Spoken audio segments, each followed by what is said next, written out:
Well, hello everybody. It's good to see you again. Today we are going to learn about perfect tense. So, let's begin.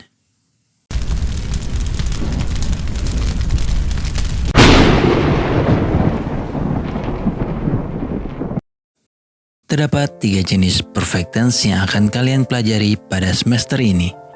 Yang pertama, present perfect tense. Yang kedua, past perfect tense. Dan yang ketiga, future perfect tense. But today, on this video, saya hanya akan membahas present perfect tense terlebih dahulu.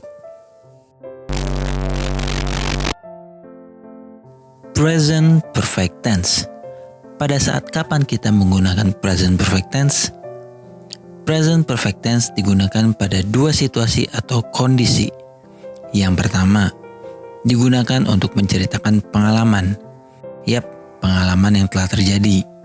Yang kedua adalah digunakan untuk menceritakan kejadian yang dimulai di masa lalu dan masih berlanjut sampai sekarang. Contoh simpelnya, kalian belajar bahasa Inggris dimulai dari bertahun-tahun yang lalu, mungkin dari SD atau TK, dan masih berlanjut sampai sekarang kalian di SMA. Berikut ini adalah rumus atau pola kalimat dari present perfect tense. Terdapat kalimat positif, negatif, dan interrogatif. Di kalimat positif, subject plus have atau has plus verb ketiga plus objek. Di kalimat negatif terdapat subject plus have atau has plus not plus verb ketiga plus objek. Dan di kalimat interrogatif atau kalimat tanya, have atau has plus subject plus verb ketiga dan plus objek. Have digunakan ketika subjeknya I, you, we, they. Dan has digunakan ketika subjeknya she, he, it. Pastinya kalian sudah paham dan mengerti perbedaan penggunaan have dan has. Yang menarik di sini adalah present perfect tense menggunakan verb ketiga atau past participle. Challenge-nya dari kalian mungkin adalah mencari verb ketiganya. But I'm pretty sure kalian sudah handal mencari verb ketiga. Berikut ini adalah contoh kalimat dari present perfect tense. Ada positif, negatif, dan interrogatif. Sasha has studied English for 2 months. Sasha has not studied English for 2 months. Has Sasha studied English for 2 months? As you can see, di kalimat positif, setelah has ada past participle atau verb ketiga, yaitu studied. Dan mengapa menggunakan has tidak menggunakan have? Karena subjeknya adalah Sasha. Kata gantinya adalah she. Ingat, she, he, it itu pakai has. I, you, we, they itu pakai have. Di kalimat negatif, kalian hanya perlu menambahkan not setelah has menjadi has not. Sasha has not studied English for 2 months. Dan terakhir, di kalimat interrogatif atau kalimat tanya, kalian hanya perlu memindahkan kata has ke depan, lalu diikuti subjek. Has Sasha studied English for 2 months? Ada catatan tambahan jika di dalam kalimat present perfect tense menggunakan adjective, kata sifat, dan noun, kata benda. Maka kalian perlu menambahkan kata been setelah have atau has. Rumus atau pola kalimatnya sebagai berikut. Subject plus have atau has plus been plus adjective atau noun. Contohnya, I have been a teacher since 2017. He has been sick for 3 weeks. Di contoh kalimat pertama, teacher merupakan noun atau kata benda. maka kalian perlu menambahkan kata been setelah have.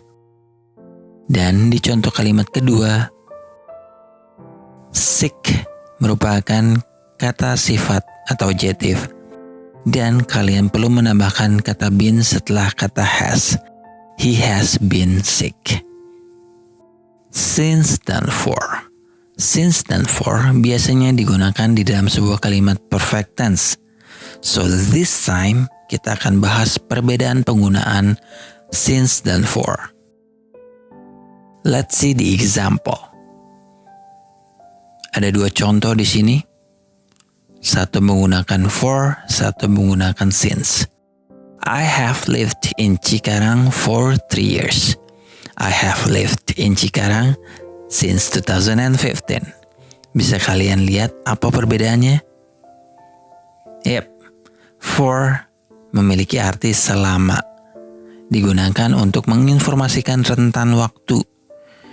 Kita lihat di contoh pertama, 3 years merupakan rentan waktunya. I have lived in Cikarang for 3 years. Saya telah tinggal di Cikarang selama 3 tahun. 3 tahun adalah rentan waktunya. Mister, apakah hanya tahun? No, rentan waktu tidak hanya tahun. Bisa bulan, minggu, hari, jam, menit. Misalkan 2 months, 3 days, 4 hours, dan lain-lain. Kemudian since memiliki arti sejak. Digunakan untuk point of time atau titik waktunya kapan. Bisa kita lihat di contoh, I have lived in Cikarang since 2015. Artinya kejadian tersebut terjadi di tahun 2015. Titik waktunya dimulai dari tahun 2015. Selain tahun bisa juga bulan, minggu, hari, sama seperti for. Jadi bisa kita artikan, I have lived in Cikarang since 2015. Saya telah tinggal di Cikarang sejak tahun 2015. Kita juga bisa menambahkan ago ketika menggunakan since menjadi I have lived in Cikarang since 2 years ago, since 2 days ago, atau since 3 hours ago. So let's practice. Coba kalian tebak manakah jawaban yang benar dari soal berikut ini. He ... food. Pilihannya adalah has it, have it, has eaten, atau have eaten. I'll give you 5 seconds. Jawabannya adalah C, has eaten. Kenapa yang C? Karena subjeknya she, maka kita gunakan has. Setelah itu kita cari verb ketiganya. Dan verb ketiganya adalah eaten. Next, kita lanjut ke soal berikutnya. We ... a pilot for 2 months. Pilihannya have, has been, atau have been. I'll give you 5 seconds.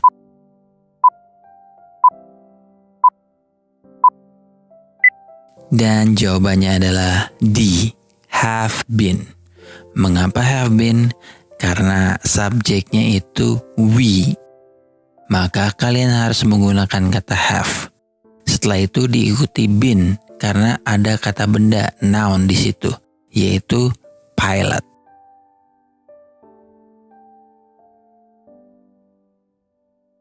Kesimpulan pembelajaran hari ini, kalian mempelajari tentang present perfect tense. Present perfect tense digunakan pada 2 situasi atau kondisi. Yang pertama digunakan untuk menceritakan pengalaman, dan yang kedua digunakan untuk menceritakan kejadian yang dimulai di masa lalu dan masih berlanjut sampai sekarang. Challenge dari kalian mungkin mencari verb ketiga atau past participle. Dan ingat, penggunaan have dan has. Have itu untuk I, you, we, they, dan has ketika subjeknya she, he, it. Well, thank you. If you have any question or problem, please ask me as soon as possible. Dan jangan lupa untuk mengisi daftar hadir yang ada di kolom deskripsi. Link ada di kolom deskripsi, silakan dibuka. Bukan di kolom komentar, tapi di kolom deskripsi. Thank you for watching. See you next meeting.